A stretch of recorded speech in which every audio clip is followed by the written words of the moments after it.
આ તરફ સમાચાર જૂનાગઢથી ખરાબ રસ્તાને લઈને કોંગ્રેસના વિરોધને લોકોનું સમર્થન મળી રહ્યું છે।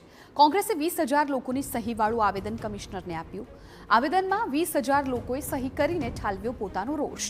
મોટાભાગના રસ્તાઓ બિસ્માર હોવાથી નાગરિકોને ભારે હાલાકી।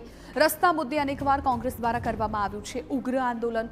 ખરાબ રસ્તા સહિત 5 મુદ્દાને લઈને કમિશનરને આપ્યું આવેદન। વહેલી તકે ખરાબ રસ્તાનું સમારકામ નહીં કરાય તો ઉગ્ર આંદોલનની ચીમકી। મોટાભાગના રસ્તાઓ ખરાબ છે। ક્યાંક રસ્તા પર ખાડાઓ તો ક્યાંક ધૂળિયા રસ્તાઓથી વાહન ચાલકો હવે ત્રાહિમામ પોકારી ઉઠ્યા છે, જેને લઈ કોંગ્રેસ મેદાનમાં આવ્યું છે અને પ્રજાની સમસ્યા મુદ્દે કમિશનરને આવેદનપત્ર આપ્યું છે। આમ જનતાને સાથે રાખી ટેક્સની પાવતીને અહીંયા સળગાવી હોળી કરી અને જન આંદોલન છેડવાની અમને ફરજ પડશે। નવા જે કામ શરૂ થાય છે એમાં 100% મોનિટરિંગ થઈ। આપ જોઈ શકો છો કે નવા જે કામ શરૂ છે એમાં ક્યાંય પણ કોઈ પણ એન્જિનિયરનું મોનિટરિંગ નથી। કોન્ટ્રાક્ટર બેફામ ભ્રષ્ટાચાર કરે છે। એટલે નવા જે કામમાં એન્જિનિયરિંગનું સુપરવિઝન થાય।